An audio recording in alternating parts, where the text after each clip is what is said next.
Hello everyone, কী অবস্থা সবার? আশা করি ভালো আছেন। তো আজকে এমএস ওয়ার্ডের দ্বিতীয় পার্টটা দেখাবো, তো খেয়াল করে দেখবেন। তো আগের দিন দেখাইছিলাম যে পর্যন্ত, তার পরবর্তী থেকে শুরু করতেছি। তো আমি এমএস ওয়ার্ডে প্রবেশ করলাম। প্রবেশ করার পরে আমি এখান থেকে ফন্টটা একটু বাড়াই নিচ্ছি। ফন্ট বাড়াই নেওয়ার পরে আমি এখানে কিছু একটা লিখতেছি, দা কুইক।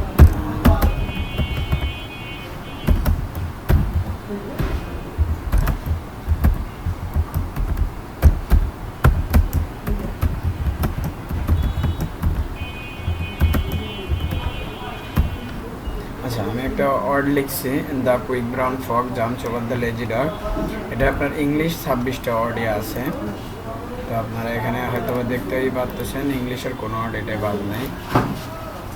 তো ওদিনকে দেখাইছিলাম গত পর্বে আর কি, আপনাদের যে ওপেন পর্যন্ত, ওপেন সেভ প্রিন্ট পর্যন্ত দেখাইছিলাম। তো আজকের পর্বে এরপর থেকে দেখাবো।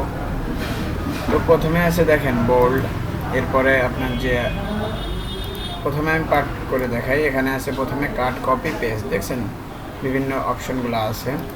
তো প্রথমে এটা সিলেক্ট করলে দেখেন কাট আর কপি দুইটা অপশন জেগে ওঠে। এটা কিন্তু আগে জায়গা ছিল না, বা সিলেক্ট করার আগে দেখছেন এই দুইটা অপশন অফ ছিল। এই দুইটা যখন সিলেক্ট করছি তখন এই দুইটা অপশন অন হয়েছে।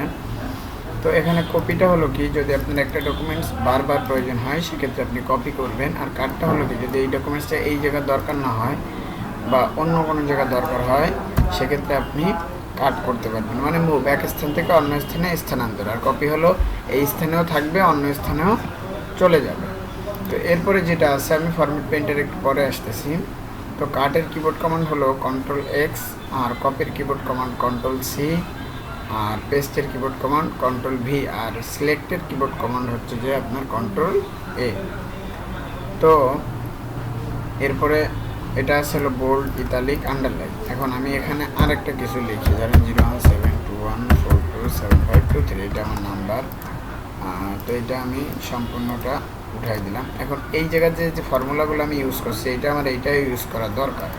এটা আমি একটু কপি পেস্ট করি, কপি পেস্ট করলাম। এখন এই জিনিসগুলো আমার এইটা ইউজ করা দরকার, সেক্ষেত্রে এটা সিলেক্ট করে জাস্ট ফরম্যাট পেইন্টারে ক্লিক করে এইটা সিলেক্ট করে দিন। দেন দেখেন এর যে ফর্মুলাগুলো ইউজ করছিলাম এখানে অটোলি চলে আসছে। তো এইটাই হচ্ছে আপনার যে ফরম্যাট পেইন্টারের কাজ। তো এরপরে যেটা আছে সেটা হচ্ছে গিয়ে আপনার যে ফন্ট। এখানে বিভিন্ন প্রকার ফন্ট আছে, আপনি চাইলে চেঞ্জ করে নিতে পারতেছেন। এটা আছে সাইজ, আপনি যে সাইজ দিবেন দিতে পারতেছেন। এরপরে এটা দিয়ে বড় করে, এটা দিয়ে ছোটো করে।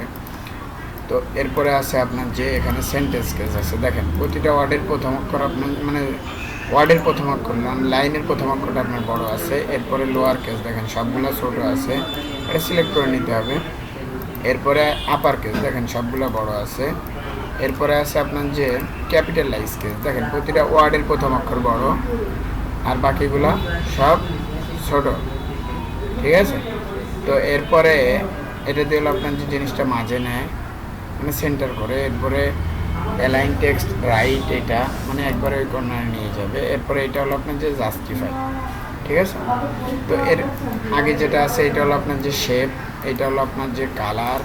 এই যে লেখাগুলো চাইলে আপনি কালার করতে পারবেন, দেন সিলেক্ট করে এই জায়গাতে যে কালার দেবেন সেই কালার হয়ে যাবে। তো এরপরে আমি যদি এগুলো আবার উঠাই দিতে চাই, নানে ক্লিক দিব, কালার যে জায়গা সিলেক্ট করে আমরা দেন অটোমেটিকে ক্লিক করে দিব। এখান থেকে এগুলো উঠাইতে চাইলে এগুলোর উপর আবারও ক্লিক করে দিব, দেন সবগুলাই চলে যাবে। তো এরপরে আছে আপনার যে বুলেট নাম্বার, এখান থেকে দেখেন বিভিন্ন প্রকার বুলেট নাম্বার আছে, আপনি চাইলে সেগুলো দিয়ে নিতে পারবেন। জাস্ট এন্টার প্রেস করলে পরবর্তী নাম্বারগুলো অটোলি চলে আসবে। তো এরপরে আছে আপনার যে 1 2 3 ABC, এই ধরনের অনেক কিছু আছে, চাইলে এগুলো দিয়ে নিতে পারতেছেন। তো এখানে টিক মার্ক আছে, আপনার যে বিভিন্ন প্রকার প্রতীক আছে, এখানে রোমান সংখ্যা আছে, ABCD আছে। আপনারা এগুলো প্রশ্ন করতে গেলে অবশ্যই আপনাদের প্রয়োজন পড়বে। তো এরপরে আমি এটা সিলেক্ট করলাম, সিলেক্ট করার পরে এটার স্পেসিং, মানে ফাঁকা বা দূরত্ব কতটুকু হবে সেইটা আপনার এই জায়গা থেকে নির্ধারণ করতে হবে স্পেসিংয়ে যায়। তো দেখেন এই এরপরে রিমুভ স্পেস দিলে একবারে কোনো প্রকার স্পেসিং থাকবে না, সাধারণত আমাদের 1.15 স্পেসিংটা থাকে। তো এরপরে আছে শেডিং, সেটা হলো কি আপনি যে ফুল এটারে চাইলে আপনার বর্ডার করে দিতে পারতেছেন, ফুল এটারে চাইলে আপনি যে মানে শেপ করে দিতে পারতেছেন, কালার করে দিতে পারতেছেন, ঠিক ঠিক আছে। তো এরপরে নো কালার দিলে এটা কোনো কালার থাকতেছে না। এরপরে আছে বর্ডার, আপনি চাইলে এখানে বর্ডার করে দিতে পারতেছেন, এটা চারি সাইড, আবারও চাইলে এটা উঠাই দিতে পারতেছেন। তো এরপরে এগুলো আছে আপনার যে লেখার টেক্সট কোনভাবে আর কি করবেন স্টাইলগুলা সেটা আছে। তো সাধারণত আমরা যেহেতু কাস্টমাইজ স্টাইলই করি, এগুলো আমাদের তেমন একটা প্রয়োজন পড়ে না।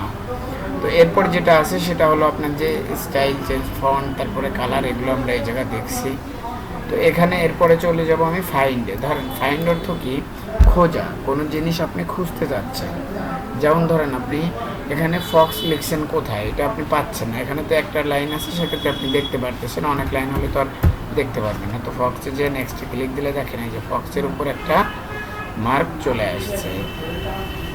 তো এরপরে আছে সাইডেই রিপ্লেস, এই যে নিচেও রিপ্লেস আছে, এই জায়গাও রিপ্লেস আছে, আমরা যে কোনো জায়গাতে করে নিতে পারি। তো রিপ্লেসে যায় যদি ফক্সের পরিবর্তে CAT ক্যাট লিখি আমি, দেন রিপ্লেসে ক্লিক দিই, দেখেন এই ওয়ান ডকুমেন্ট রিপ্লেসমেন্ট হয়ে গেছে। এরকম হাজার হাজার থাকলেও সবগুলো রিপ্লেসমেন্ট হয়ে যাবে। আবারও যদি উপরে নিচে করতে চাই, তো নিচে ক্যাট, উপরে ফক্স, এটা দেখেন এখানে লেখাই আছে ফাইন্ড হট, মানে কিসের পরিবর্তে, রিপ্লেস উইথ, কি পরিবর্তন করতে চাচ্ছেন। তো আবার রিপ্লেস করলে এখানে আমাদের রিপ্লেস হয়ে গেছে।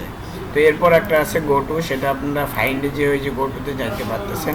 এটা হলো আমি এখানে প্রথম ক্লাসে দেখাইছিলাম যে কয়টা পেজ আছে, তো আমি কন্ট্রোল ইন্টার দিয়ে কিছু পেজ বাড়াই নিচ্ছি।